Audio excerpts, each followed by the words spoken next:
From Sigma Woman, this is the Business for Aligned Women podcast. I'm your host, Clara McKay, your aligned business coach and advocate for all things showing up for your vision. This is a no BS space for brave-hearted women who are actually craving change. I'm dedicated to bringing women's visions into reality, equipping women with all they need to build an abundant future, and shutting down all of the ways that you keep yourself small. Here, we're all about a women-centered approach, non-negotiable value alignment, and making bank without compromising your well-being. Each week, you're already one step closer to your most aligned and abundant future. We have such an expansive conversation today with a beautiful client of mine who is just so embodied in what she preaches, what she sells, what she teaches.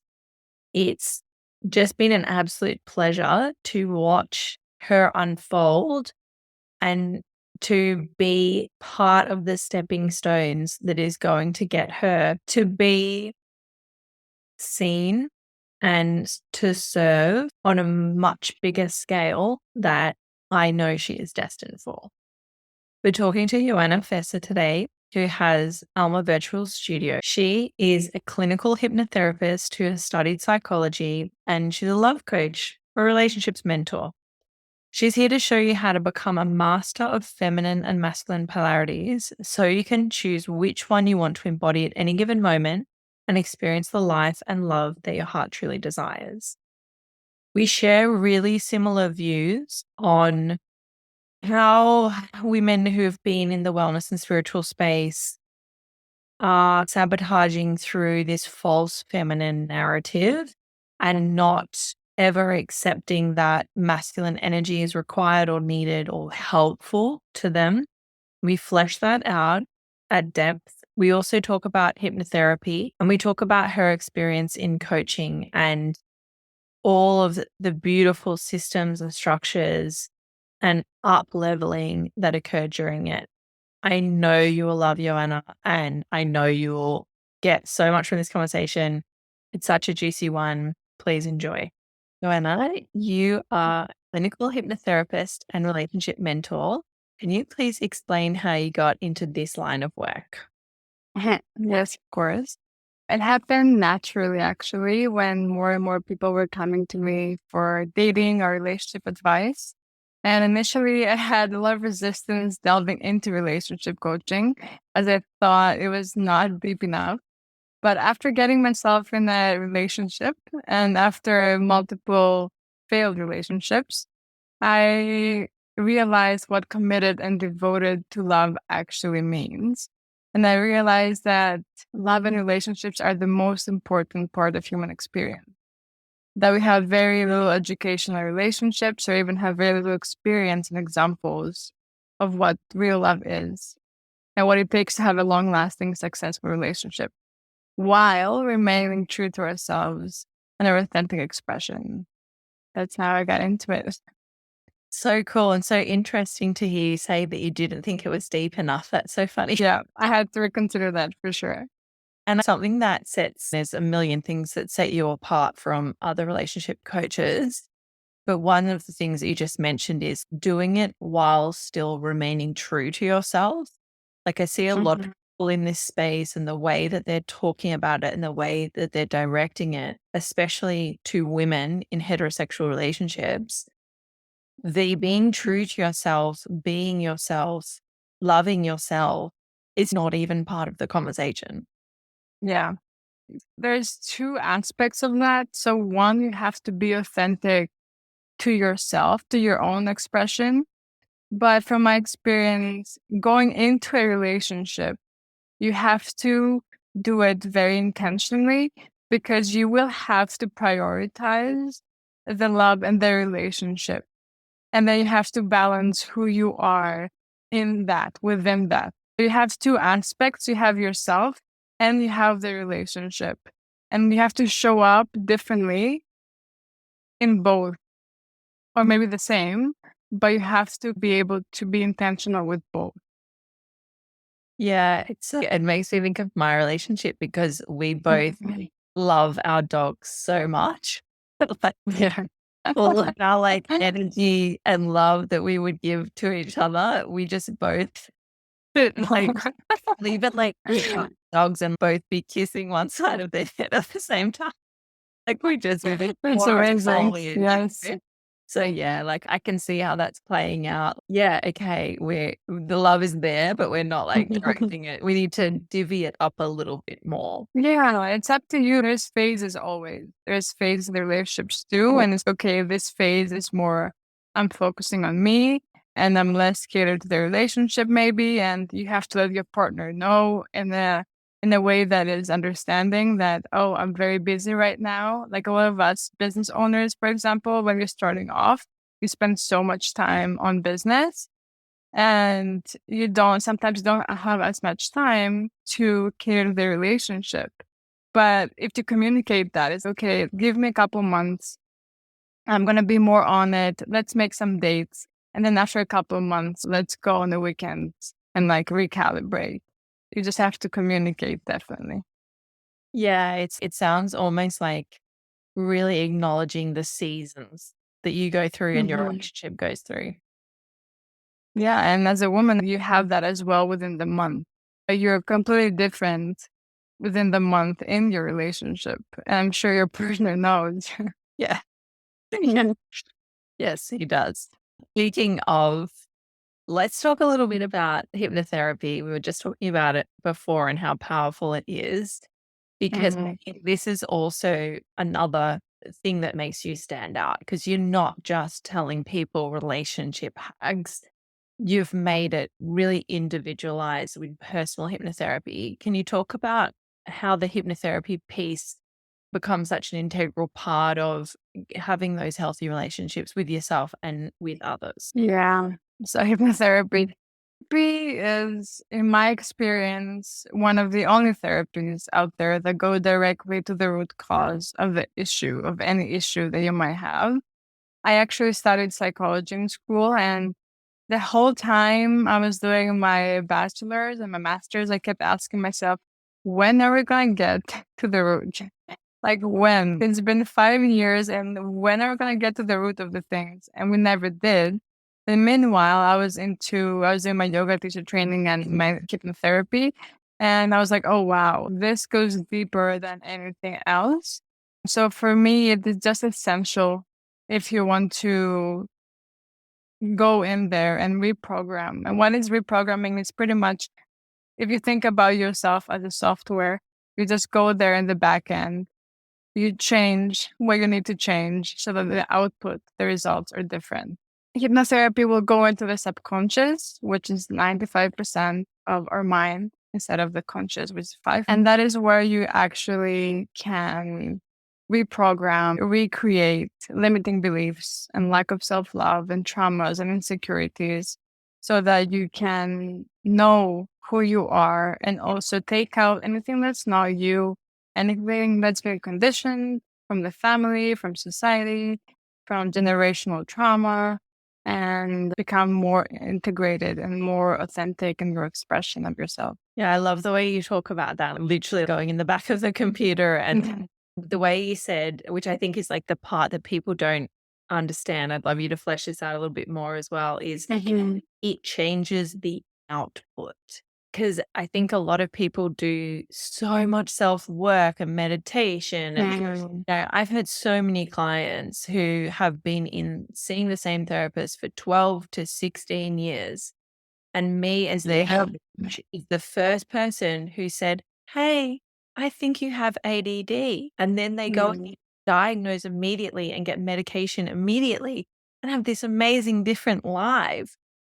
But that's a tangent. But what I was talking about was like everyone does all this stuff and spends all this time, but their behavior isn't changing. And it's the behavior that is going to actually produce shifts. So actually, I have a very strong opinion about this. And it's also, I'm biased on what I do, but I do believe that when clients come to me and they say, I've been in therapy for 10 years, I'm like, it's time for you then to change because clearly it hasn't been working for you. if you've been doing therapy for 10 years. It's different, and especially when you're working on specific things for 10 years. It's different when you go back to refresh or have a new thing that's coming up. That's great. But being in therapy for the same issue, for anxiety, for example, for 10 years, you should probably try something else. And to be honest, is usually the last stop that people go to because it has a little bit of a bad rap. So what you going to do? Are you going to control my mind? So people usually go to therapy, talk therapy, and do all other kinds of therapies before they end up in. I don't necessarily have much to say about that because myself, like my mother told me once to go see hypnotherapist a long time ago, of like 50 years ago. And I was so confused about what the hypnotherapist could do. So I never went until I actually experienced hypnotherapy that was sold under a different name. It was represented as subconscious reprogramming. And I was like, oh, I'll try that out. And then I did. My mind was blown. All the lights were turned on. And I was like, why is everyone doing this? And that is actually how I went into hypnotherapy. But there's nothing faster than hypnotherapy to go, let's say, not even change, but actually show you where your challenge lies, like where your issues came from, so that you actually know why you have what you have and then address it. Even if you're not able to make a sudden shift, you will definitely have clarity on where things are coming from and why. So then you can create a plan of course, like what you want to do. You've got that context to understand your behavior a little bit more. And the way that I do hypnotherapy, I always come out of it like it's not like a telling off or like you must do, but there's a little bit in there of, oh, this action is going to support you right now. Yeah. Yeah. And they're not necessarily really big things, but just I feel like it's my maybe because I am like an action-oriented person, but my subconscious is like, this one little thing that you do is going to make you feel much better. So just go and do that little thing. Yeah, exactly. And we use our mind so much, which is our conscious mind and our ego so much. And we're trying to find solutions from that point. But actually, the moment you're at hypnotherapy and your conscious mind is out of the way, all the solutions are there. The practical actions are there. And what you need to do, how you need to do it is there. But you just cannot have access to yourself right away because of your conscious mind, your ego. So the moment you go in, all the answers are there. And that's what a lot of spiritual people and wellness community says, is you have all the answers. And I feel like hypnotherapy is like a tool to access those answers. Yeah. And a lot of the people that I think but a lot of the people that I work with and a lot of the women in my community, the self-sabotage is like rife, like really intense. And when you go into hypnosis because from my perspective, like the self-sabotage is very much like the ego, the conscious mind, the one that's like trying to keep you safe. But when you're in hypnotherapy, that all gets swept to the side. Exactly. And also there's a lot of compassion and love for yourself when you're in a state of hypnosis.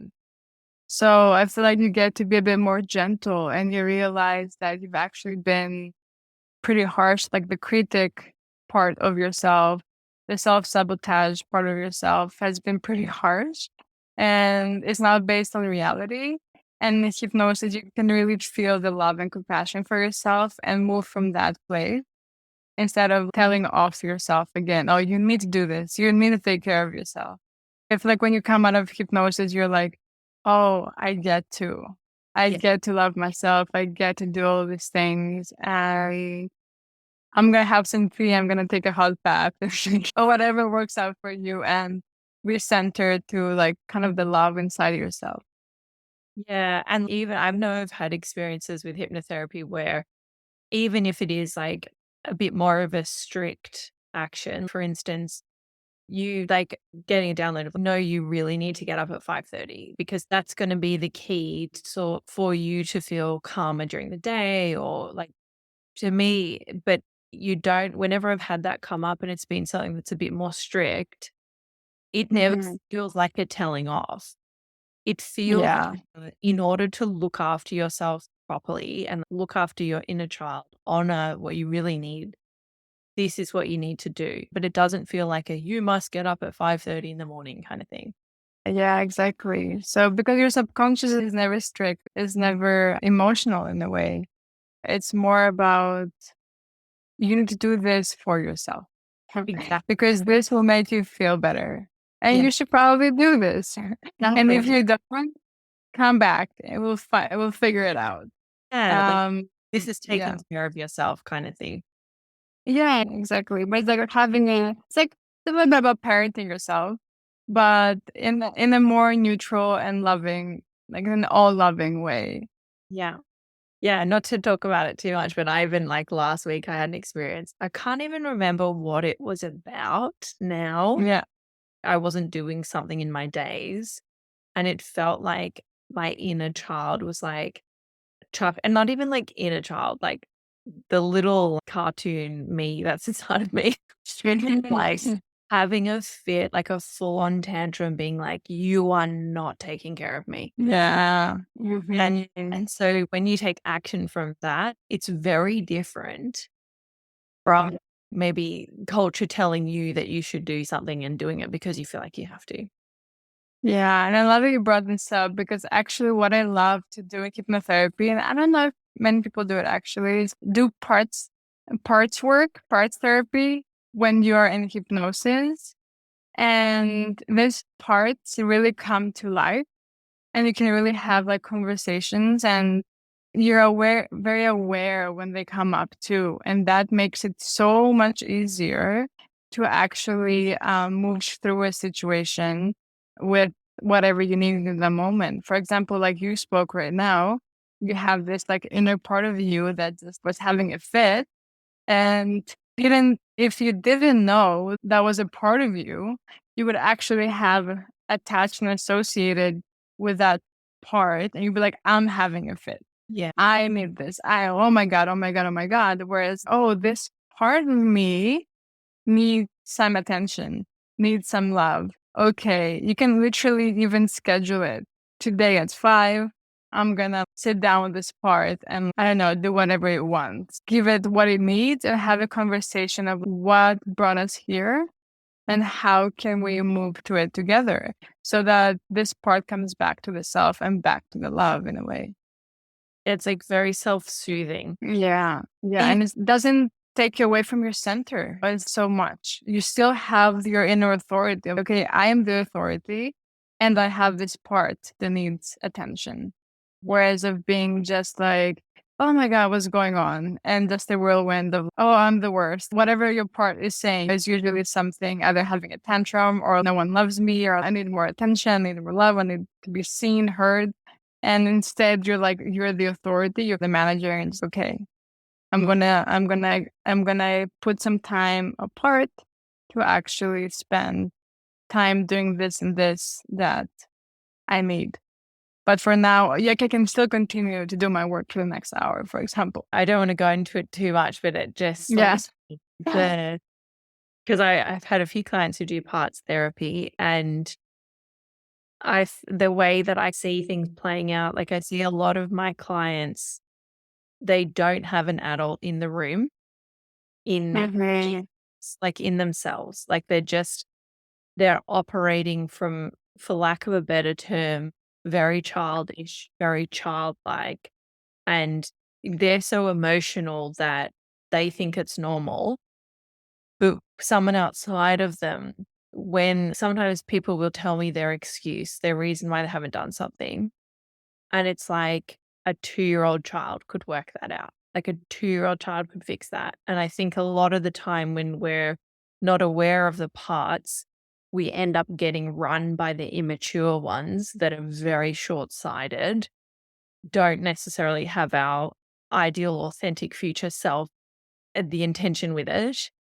So yeah, I just love that piece of parts therapy. And some of us need to invite the adult back in to manage the room. Yes. I think that is also do with trauma work. So that Also, that's hypnotherapy, because first you need to get to your authentic self, to, or at least to the person that you want to be, and you know that you can be, which is your higher self, as you spoke to, and have that clearly in your mind. So then you can work through other stuff. Because if your inner child is managing your whole life, then you have to go back and see why is that. And where did you need the kind of support?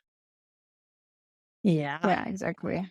All right, let's shift gears. You and I have very similar views on a lot of things, I think, but very similar ideas about balancing feminine and masculine energy, which is quite different from what's popular in the spiritual wellness worlds. Can you please explain your take on that? Yes. First, I think I need to say that I believe that no matter your gender, we're all consisted of these two polarities, energies, essences, whatever you want to call it, the feminine, the masculine. It's just what exists on this earth, on this 3D world. Everything is polar opposite, like feminine and masculine, sun and moon, and all that stuff.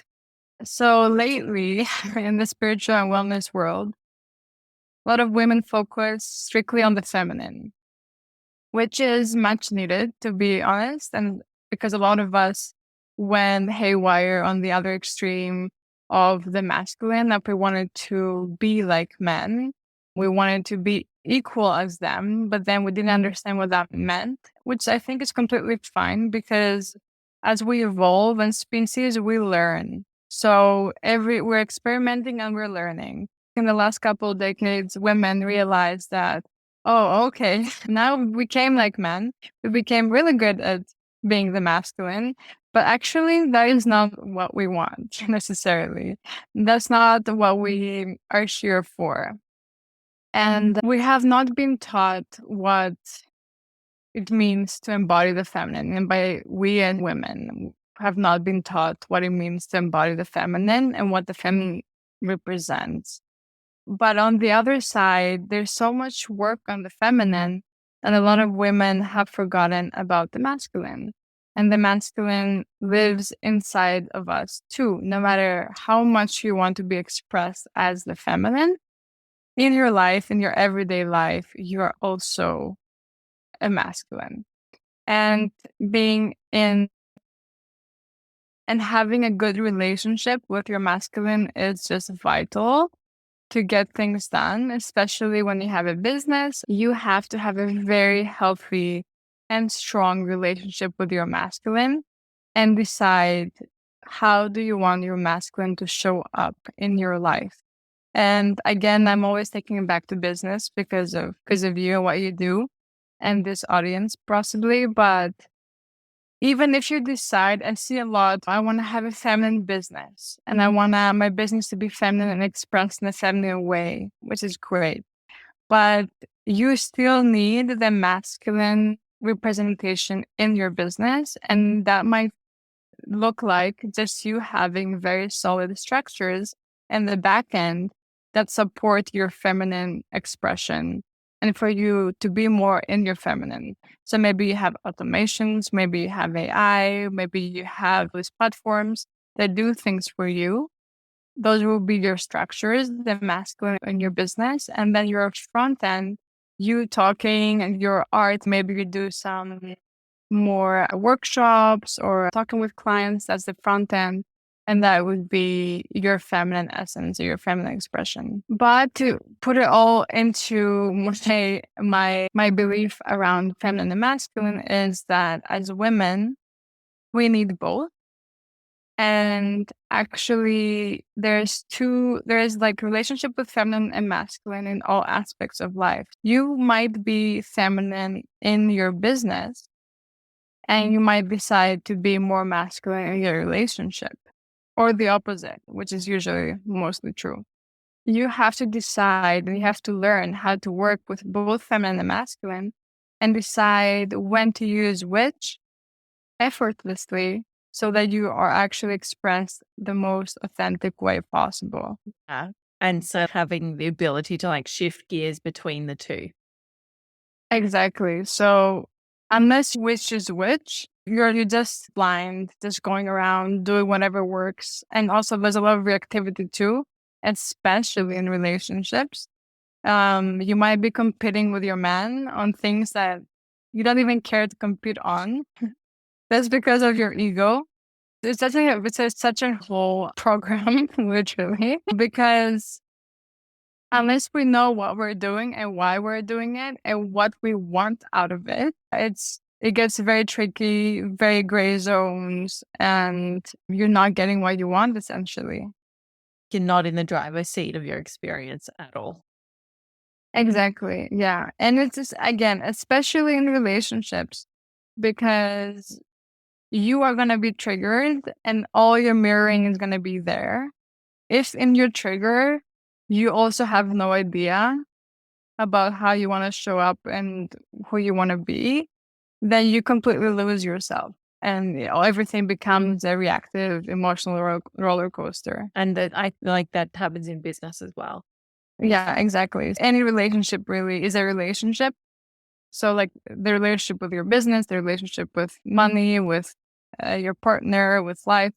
So you have to decide how you want to show up in all these relationships and what is authentic to you, right? Because a lot of women are also trying to be so feminine because it's the new thing.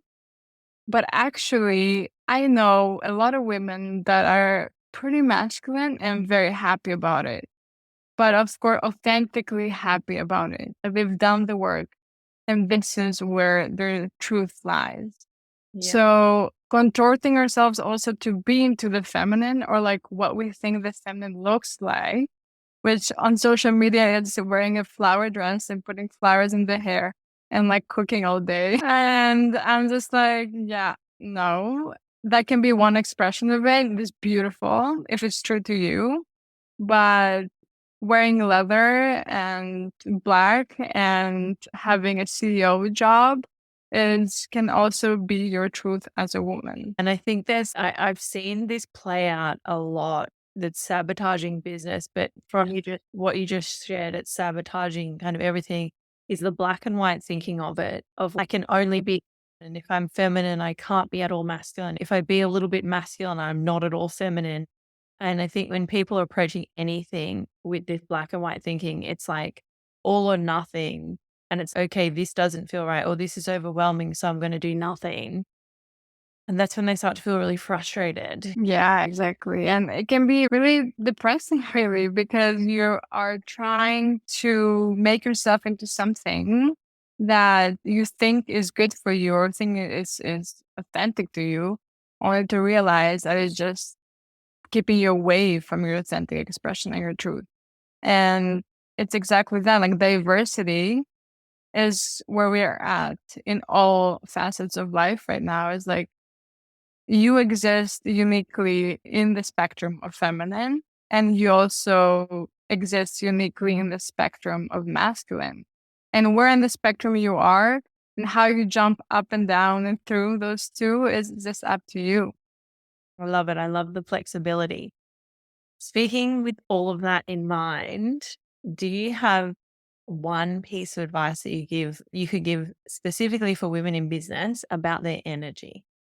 When it comes to energy in business, you have to really be intentional of what type of business you want to create and what energy you want to be into when you're creating your business and putting out things into the world. If you actually do want to be feminine in your business, then you do have to be sure to spend the time to do the masculine work behind it. And if you don't want to do it, you can hire someone else to do it for you. That's no problem. But you do have to have the contrast of it, because if you're just a feminine being having a business, then you actually don't do anything because feminine expression is passive. If you just want to be so feminine that you want your business to be also an expression of femininity, it's like without the masculine, it actually cannot happen to that extent. Like you cannot, if you are very authentic to it. So you have to have the masculine contrast to support you and to hold you while you do your feminine expression. energetically, you always have to balance between the two and know when it's time for the masculine to take on the driver's seat and when the feminine is here for it. So when the masculine, let's say, for example, let's take consistency, okay? Because it's the main thing, I think, for women that have a feminine expression. The thing with consistency is that we don't like it and we want to try to find a lot of ways around it. And our ego tells us a lot of things about why now it's okay to rest or not do the consistent things. And if you're in a family business, you might adhere to consistency by creating a structure that allows you to be consistent when you are not on. So right now we have a lot of, for example, platform tools that you can schedule content for the month or months or years if you want. So if you want to rest, the system, the masculine system, does the work for you. But you have to know beforehand what you want to create through your business and where you want to be at energetically in your business so you can make the right decisions that work for you. Something that I talk about all the time, but I feel like people don't hear me when I talk about it. Going with the flow all the time and falling off or being consistent or having a plan and then letting yourself go when your moods change or you get a new idea or whatever it is, it's really bad for self-confidence. Yeah, 1000%. I can attest to that because in the last few months, I went through a phase like that where I just got tired or I just was not feeling it. And that's the feminine expression, right? I wasn't feeling it. My intuition was not in it. And I let some of the structures fall. And then I went into a cycle of doubt. And I don't know when my perfection, like all the limiting beliefs I have, came in right away, rushed to the front because I wasn't feeling it and I let it drop. Because my masculine was not there to hold me through that process. I didn't make a good plan for my masculine to be there. And for example, as a business owner, I know that creating those masculine structures were necessary. And I feel like that's a lot of what we did together as well. And that is the least favorite thing for me to do. So I had to be real with myself and be like, okay, I really don't like doing this.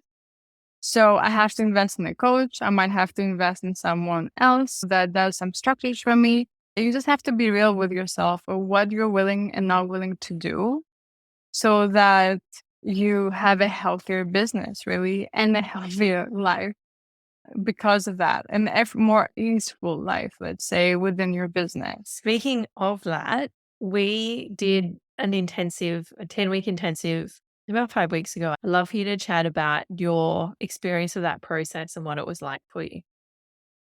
Yes. Yeah. It's been amazing. Honestly, I've been in your world for a while and I really always valued how you showed up. And as I said, it was very much about creating the masculine structures for me. So for my feminine to thrive more in what we do. And we did so much in just 10 weeks. And the time went by so fast. It was a very simple back-end solutions that I had so much resistance in executing by myself. And the working together made this process so much easier.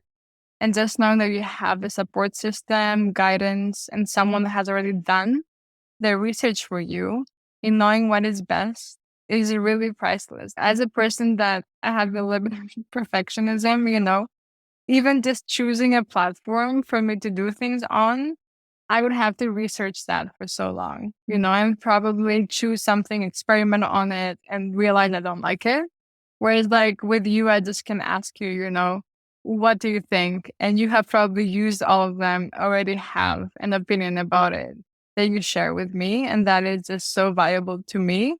But in general, I feel like I saved so much time from experimenting in all kinds of different ways. And I literally don't think I would have been able to do this. The structures that I needed, the clarity that I needed, even how you create a launch, like the launching process, time frames and ideation of content and socials. And again, lots of masculine leadership for getting things done clearly and intentionally in business. We really worked on all of that. And personally, knowing myself and how I do things, which I'm more creative, more artistic, I don't think I would have been able to do that. And if I did, after a couple of years, I would probably be so frustrated in the process that I would hate my business a couple of times during that time. Yeah. And because we had a chat before we started recording, and I'd love you to reflect, tell me if I'm wrong, but I'd love you to reflect because it sounds like post coaching, you've developed even more self awareness around your own Yeah. in your business. Yeah, for sure. I mean, it's easier then to see again where I was letting things fall apart. And I feel like we talk about this a lot of being like emotionally attached to your business or being outcome attached. And we don't realize how embedded that is in us. And especially I believe as women, because men have a more neutral approach. So they're going to get the thing done and they don't care until they get the outcome. Whereas for us, it's like we care immediately. We care what we put out.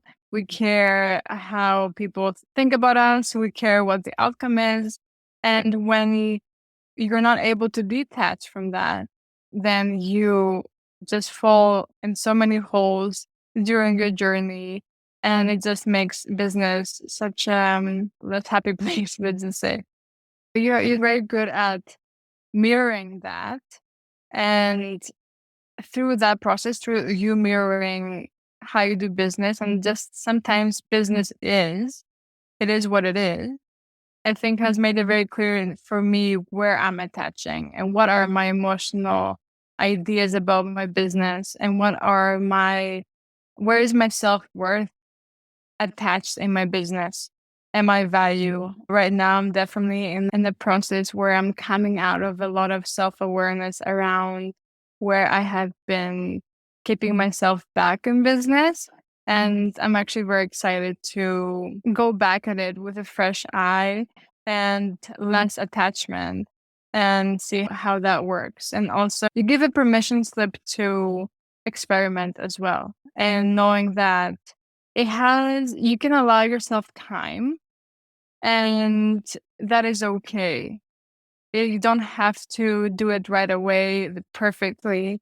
And the process of business, as you say so many times, is just to experiment maybe for the first 6 months and see what works instead of just having to get it right every single time from the beginning. And if you're not seeing results, that's an issue. Or if you're seeing results, maybe you get too attached to that too. A little bit more neutrality. Yeah, exactly. And more play in a way. Yeah. Like there is more play, but there is more detachment. Our last question for today, and I feel like after hearing you speak, a lot of people would love this information. What's the best place for people to start working with you? If you're identifying as a woman that is looking to feel more empowered in her feminine and masculine expression and just know how to authentically embody herself in her business, in life, and in relationships, I have actually a very new offer, a new group starting October 20th. And it's called the Feminine Powerhouse, which is all about that, everything we talked about today and so much more. If you are more of a one-on-one type of person, I know I love my one-on-ones. I have my clinical hypnotherapy sessions that we work on specific challenges, or my highest level offer, which is my embodied love mentorship. And that is where we go and dive deep into healing relationship issues and deepening into self-love and attracting the partner, the love your heart truly authentically desires. Absolutely beautiful. I can't wait to see where everything goes. And I hope that everyone goes and explores those gorgeous offerings. Thank you so much. And thank you for having me. This has been such a dream come true for me. Thank you. If you can't tell, getting to share this time with you is something that I find truly sacred. I know that you're busy, But if you've taken anything away from our time spent together today, could you extend the love and share this episode with a friend, your community, or on your socials? Tag me so that I can see it and I can share it too. Or when you have a spare moment, leave the podcast a review. These things cost you nothing and will mean so much to me. Let's get this resource into the hands of more women visionaries and help us collectively move towards our most aligned way of being and doing business together.